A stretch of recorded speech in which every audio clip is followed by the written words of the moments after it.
Yep, you read that video title right. We are not talking about the iPhone 12. Instead, we're rewinding, we're reflecting, and we're focusing on the iPhone 11 Pro range. And why is the big question? Well, there are two main reasons we're making this video today. The first is after a full year with the device, we now know, well, how well it performs over that time frame, its ins and outs. And that also has a direct relevance to what you can expect from the iPhone 12 and Apple's future devices. And the second one is a slightly more ethereal left field take, and that is that Apple has stopped selling the iPhone 11 Pro on its website. Now, to understand why they've done this and why this is important, let's have a look at the current price range of Apple devices. When they were released last year, the iPhone 11 Pro and the iPhone 11 Pro Max started at $999 and $1,099 respectively. Now, to understand how much Apple would sell them for now, what we need to do is look at the price of the bog standard iPhone 11. Apple is still selling this device on its website, but since the iPhone 12 range came out, it is now retailing for $100 less. That means if we apply that same sort of logic, the 11 Pro range would go for anywhere between, let's say, $750 and $1,000. It's clear from that chart then that the 11 Pro range would jumble Apple's mid to high end section of their devices.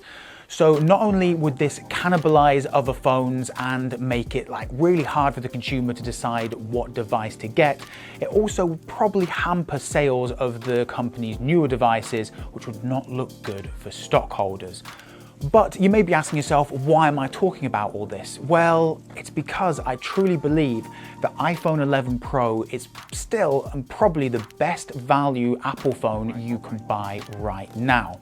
But before we get into that, let's actually focus down more into the details and talk about the device in our iPhone 11 Pro range retrospective, which we've handily cut down for you into the good, the okay, and the ugly.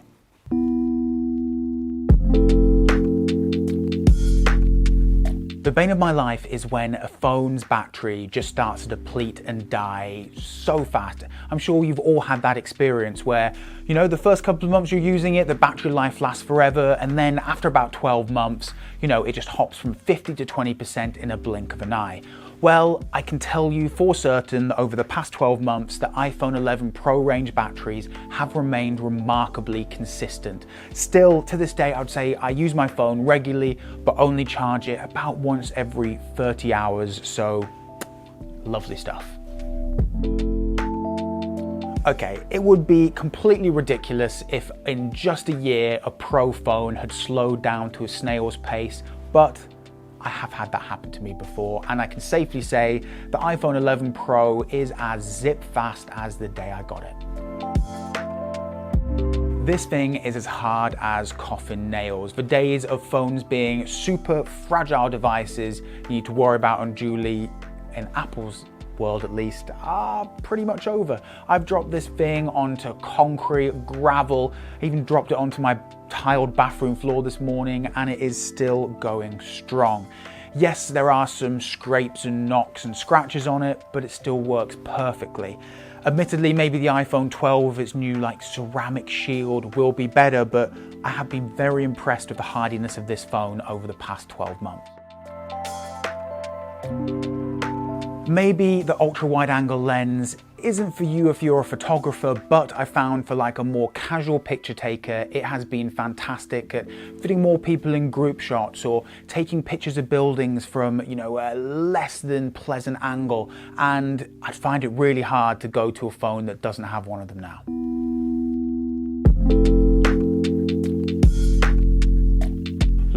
I love the actual screen. The colors are rich, the visuals are sharp. It really is a delicious display, but I feel it's wasted. There's so much real estate on here that it seems wrong that iOS isn't like as customizable as it really should be.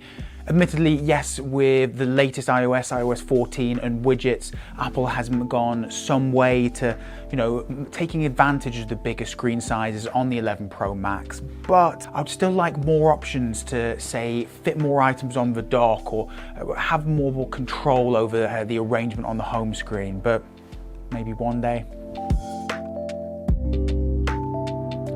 First off, it was an absolute travesty that the standard iPhone 11 didn't have night mode. But ignoring that, it was an amazing addition to the 11 Pro.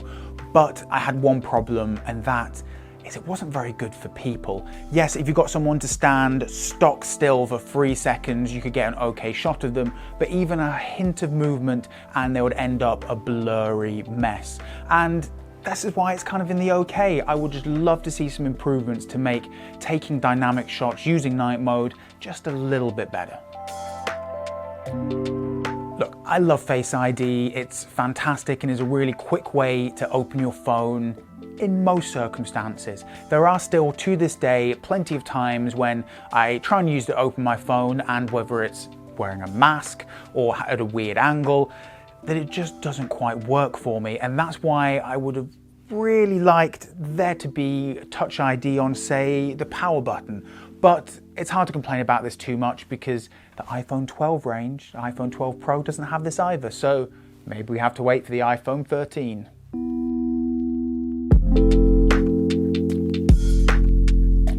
Let me reiterate, the notch fucking sucks.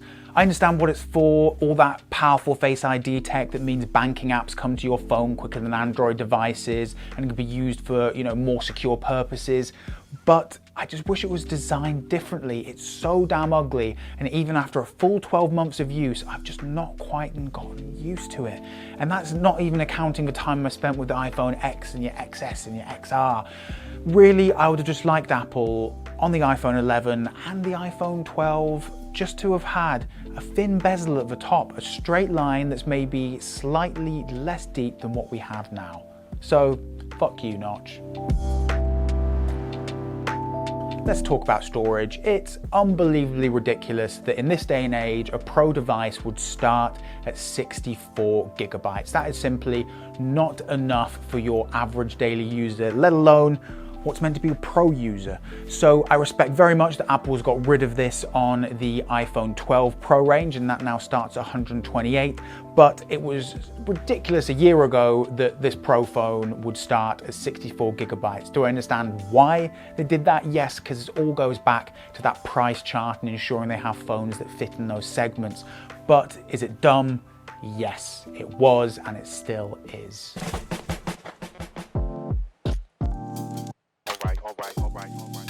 Let's circle back round to the beginning of the video and why we're doing something specifically on a phone that's a year old.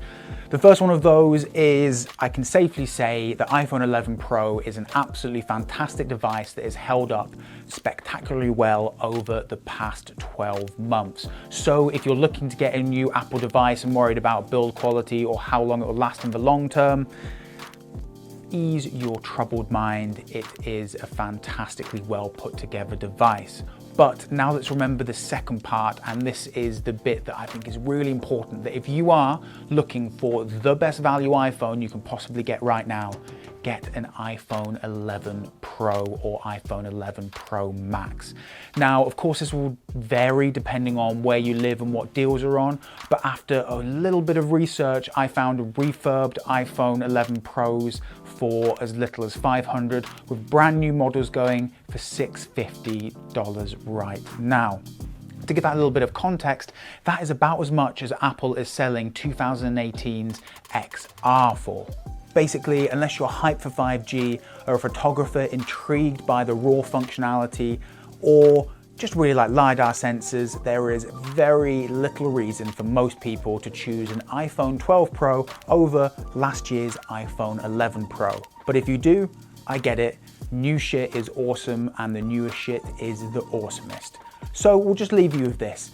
Basically, The iPhone 11 Pro is a fantastic deal if you're looking to upgrade your phone, and if you're just looking for one of the iPhone 12 range, well, that bodes well because these devices last fantastically over the course of a year. So until next time, au revoir.